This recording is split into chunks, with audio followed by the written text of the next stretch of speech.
Pembacaan Alkitab yang ditentukan oleh Sinode Gereja Masehi Injil Sanggata Laut, Yesaya pasal 11, ayat 1 sampai ayat yang ke-10.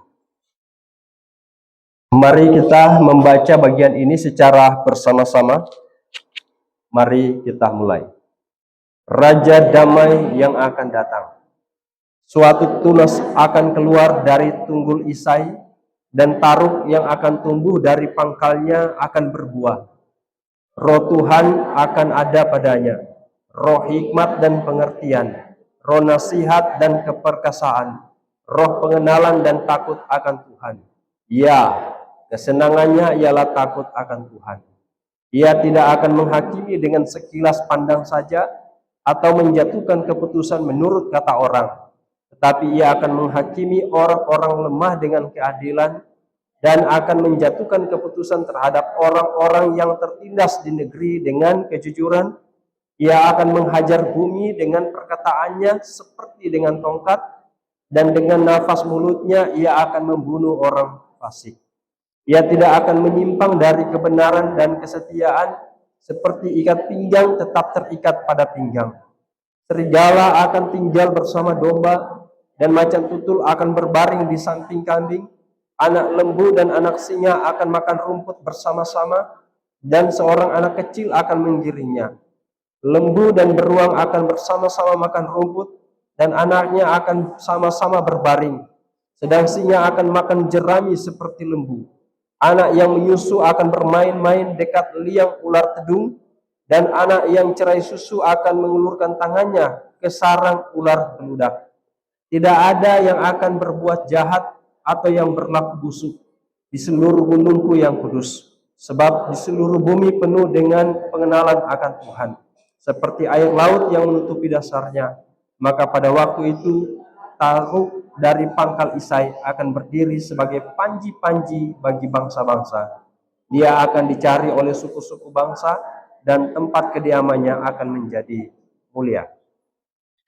Sampai di situ batas bacaan Alkitab. Yang disebut berbahagia ialah setiap orang yang sudah mendengarkan firman Allah dan yang mau melaksanakan dalam kehidupan setiap hari.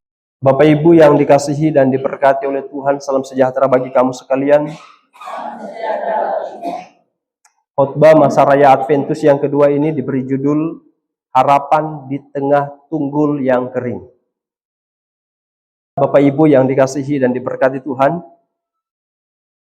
pernahkah kita menunggu sesuatu yang terasa sangat lama sekali, tetapi kita tetap menantikan sesuatu itu karena ada harapan yang ada di dalamnya? Contoh, pernahkah kita melihat pohon pala atau pohon cengkih sebagai pohon harapan kehidupan kita, yang nampaknya mulai kering, nampaknya mulai patah, dan nampaknya mulai berakhir? Tetapi begitu kita mengamati pohon yang tampak kering dan tampak patah dan sepertinya akan berakhir itu, kita mengamati di bagian akarnya muncul tunas baru di bawahnya. Bapak Ibu Saudara-saudara, biasanya di balik tunas yang baru itu tersembunyi harapan baru, tersembunyi kehidupan yang baru. Israel pada zaman Yesaya juga seperti itu keadaannya. Tampak patah, tampak kering, dan Israel tampaknya akan berakhir. Kejayaan-kejayaan Israel pada waktu itu tampaknya akan berakhir. Kerajaan Daud yang dulunya jaya, kini hanya tunggul. Tunggul itu apa? Tunggul, bahasa Indonesia. Tunggul itu adalah bagian bawah dari pohon yang tersisa. Jadi pohon yang ditebang, patah, lalu bagian bawah itu DP nama tunggul. Kerajaan Daud yang dulunya jaya, kini hanya tunggul dalam bacaan kita. Tunggul adalah bagian bawah dari pohon yang tersisa. Ini mau menggambarkan secara politis, secara rohani, Israel seperti pohon yang ditebang, seperti pohon yang akan patah, seperti pohon yang akan berakhir kejayaannya. Tetapi Allah berkata, tunggul itu masih bertunas. Tunggul itu tetap ada tunasnya. Dari tunggul yang patah itu akan ada tunas yang baru. Coba kita perhatikan ayat yang pertama bacaan kita. Kita baca secara bersama-sama, mari kita mulai. Suatu tunas akan keluar dari tunggul Isai, dan taruk yang akan tumbuh dari pangkalnya akan berbuah. Nah, ini sepertinya sebuah harapan. Dikatakan di sini taruk yang akan tumbuh dari pangkalnya akan berbuah. Ada harapan baru di sana. Allah berkata tunggul itu akan bertunas. Tunggul Isai itu artinya dinasti Daud yang hancur. Itu artinya dinasti Daud atau kerajaan yang kehilangan akan masa depannya. Dari tunggul yang hancur, yang patah itu, Allah bekerja melalui tunas. Tunas itu bahasa Ibraninya netzer, artinya pucuk muda yang tampak kecil, tetapi pucuk muda itu menunjukkan adanya kehidupan.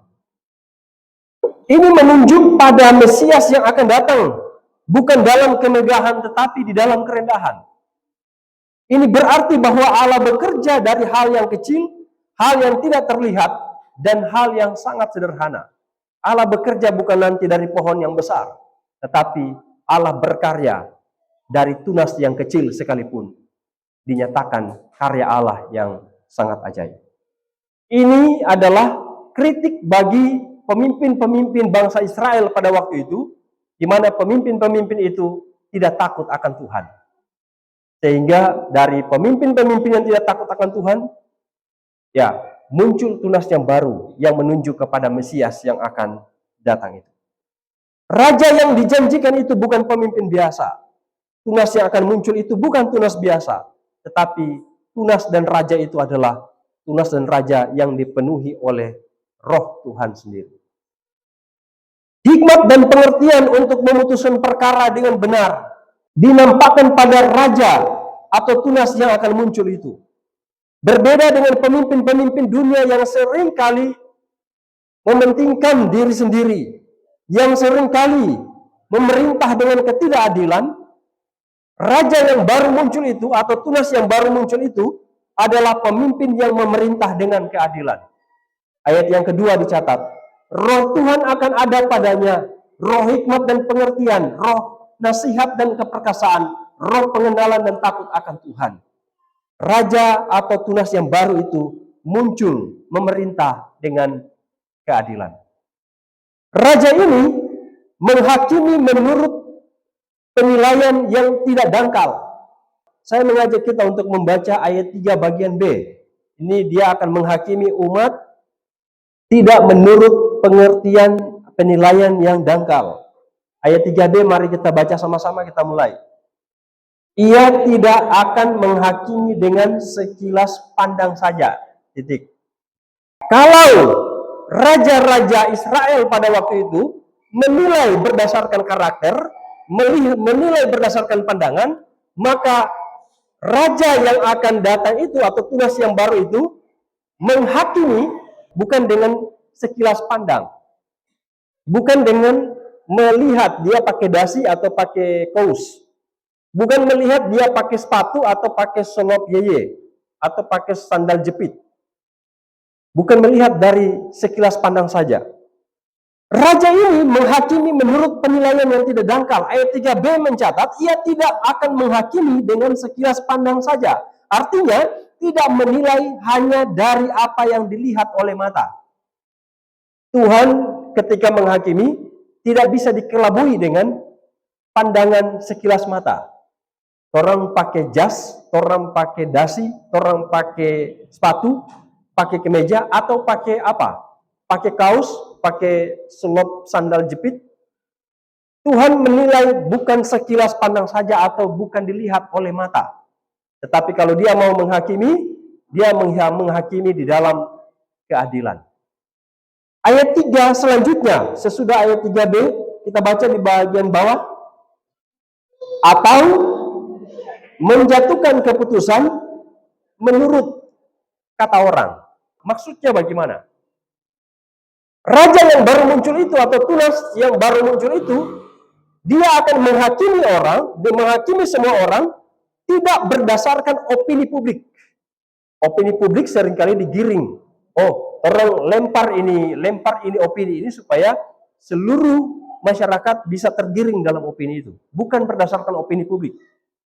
Suara yang terbanyak tidak selalu mewakili kebenaran yang sejati.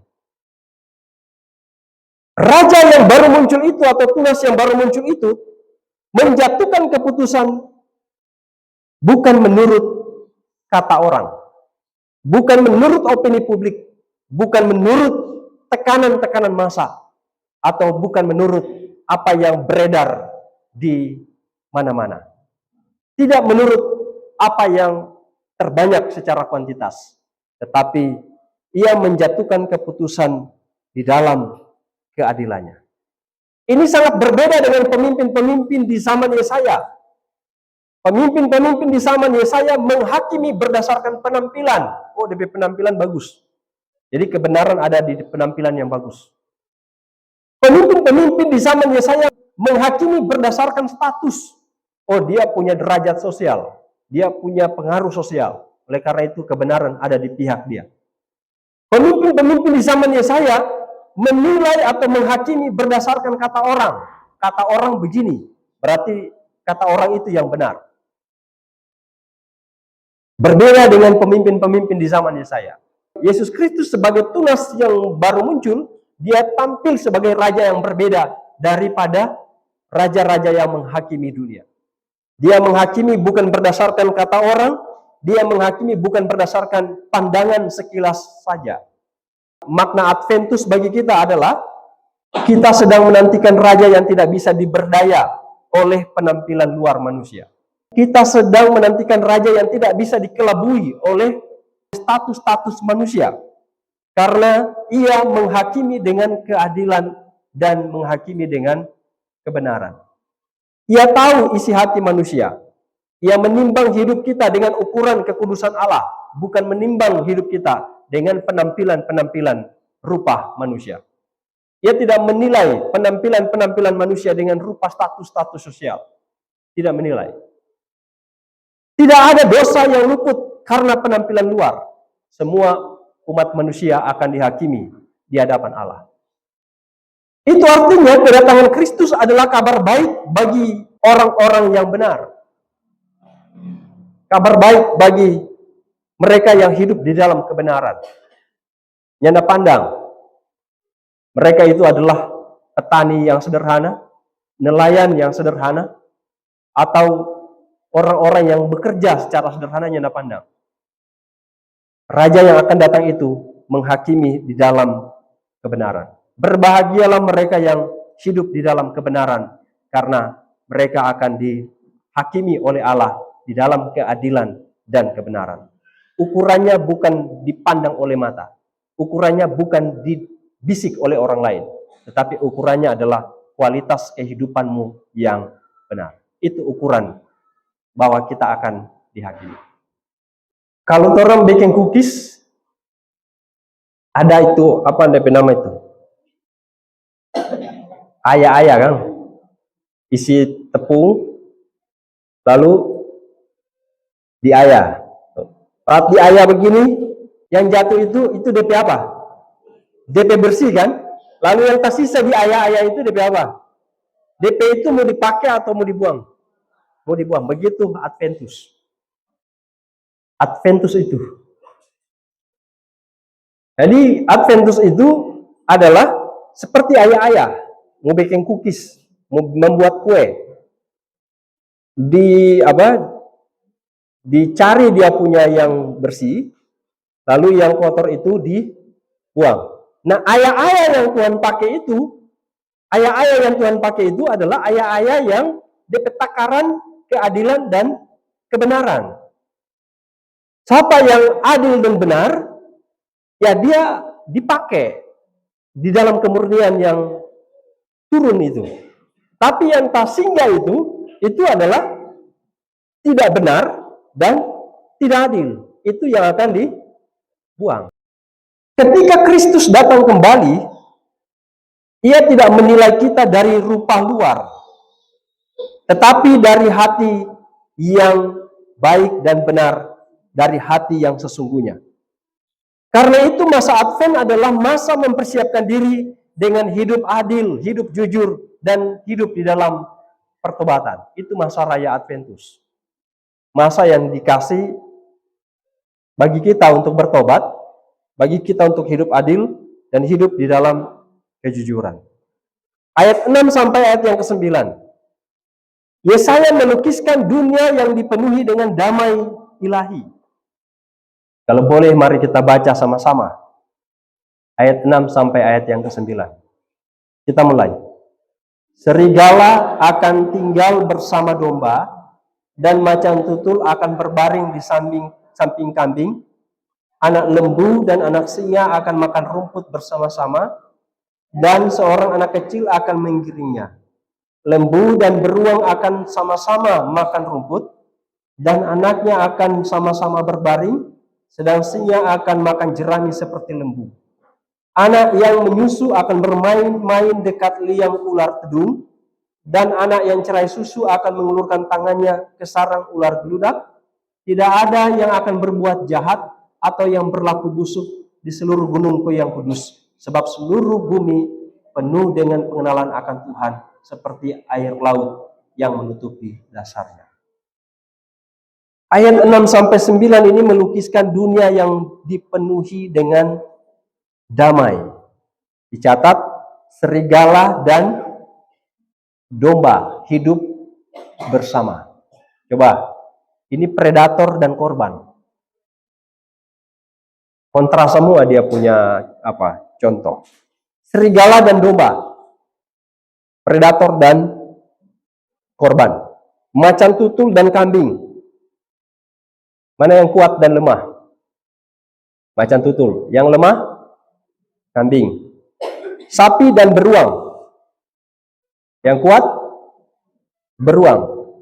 Kemudian anak kecil, anak yang menyusu akan bermain-main dekat liang ular tedung. Tahu ular tedung apa?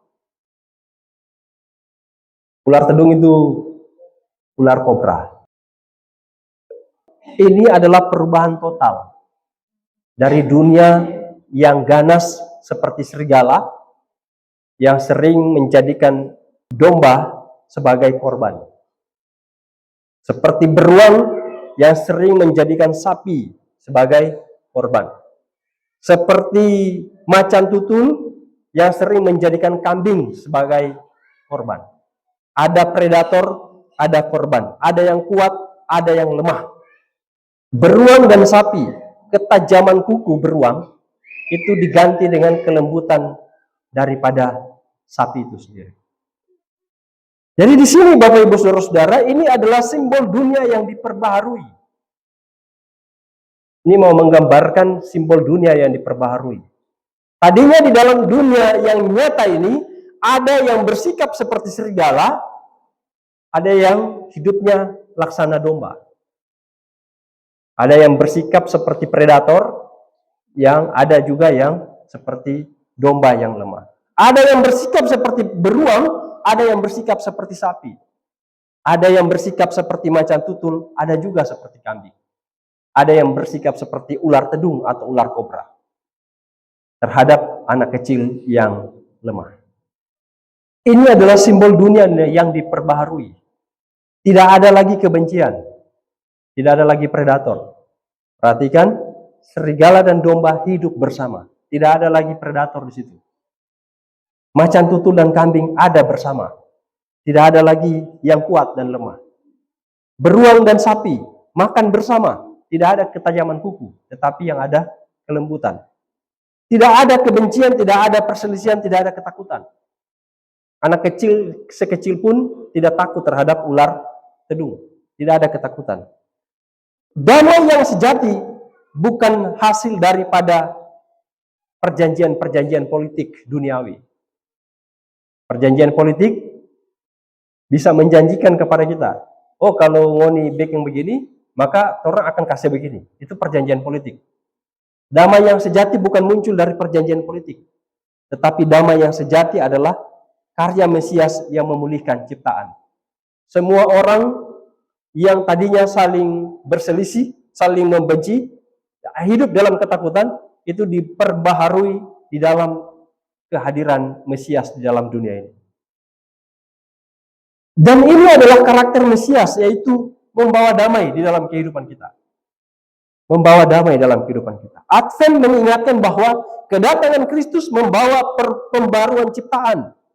Jika Kristus membawa damai di antara segala serigala dan domba, macan tutul dan kambing, beruang dan sapi, maka kita pun dipanggil untuk membawa damai di lingkungan kita. Amarah berubah menjadi kelembutan. Kebencian berubah menjadi pengampunan. Ego berubah menjadi kerendahan. Konflik berubah menjadi sebuah rekonsiliasi. Kita hanya bisa masuk ke dalam kerajaan Allah kalau melepaskan amarah, melepaskan kebencian, melepaskan egois. Kita bisa masuk ke dalam kerajaan itu. Tapi jangan berharap damai sejahtera itu akan ada kalau kita tidak melepaskan segala sesuatu yang ada di beban kehidupan kita. Ayat yang ke-10 merupakan puncak nubuat mesianis. Dicatat begini, maka pada waktu itu Taruk dari pangkal Isai akan berdiri sebagai panji-panji bagi bangsa-bangsa. Dia akan dicari oleh suku-suku bangsa dan tempat kediamannya akan menjadi mulia. Setelah menggambarkan pemerintahan yang damai daripada Mesias yang hadir, Yesaya menutup dengan visi global di balik ayat yang ke-10. Visi globalnya yaitu Mesias menjadi pusat seluruh bangsa-bangsa. Pusat seluruh bangsa-bangsa. Bangsa-bangsa akan mencari dia, artinya Mesias bukan hanya datang bagi Israel, tetapi Mesias itu datang bagi segala bangsa yang ada di dunia ini. Dalam Advent, kita menantikan kedatangan Raja yang kemuliaannya memenuhi seluruh bumi. Bukan hanya di tempat tinggal kita, bukan hanya di jemaat kita, tetapi Raja yang memenuhi seluruh bumi ini. Siapa yang hidup dalam keadilan dan kebenaran, dialah yang akan menerima damai sejahtera daripada Tuhan. Nah, Bapak Ibu Saudara-saudara yang dikasihi dan diberkati Tuhan, nubuat Yesaya 11 ayat 1 sampai ayat yang ke-10 ini mengajak kita melihat bahwa tunas kecil itu, yaitu Mesias, itu datang bukan hanya untuk membawa harapan, tetapi untuk memulihkan seluruh ciptaan yang ada. Di masa Advent kita menantikan dia yang datang pertama kali di dalam kerendahan, yaitu di dalam palungan. Dan kita menantikan dia yang akan datang kembali, bukan lagi sesosok bayi yang ada dalam palungan, tetapi kita menantikan dia yang akan kembali itu sebagai Raja yang adil. Raja yang akan menghakimi dunia di dalam keadilannya. Yesus adalah tunas pengharapan. Yesus adalah Raja keadilan dan Sang damai sejahtera di dalam kehidupan dunia ini. Marilah kita sambut dia yang akan datang sebagai Raja yang penuh dengan damai sejahtera itu, dengan hidup yang adil, dengan hidup yang jujur, dengan hidup yang bertobat, dan biarlah Kristus bertumbuh sebagai tunas di dalam hati kita semua. Tuhan Yesus memberkati kita. Amin.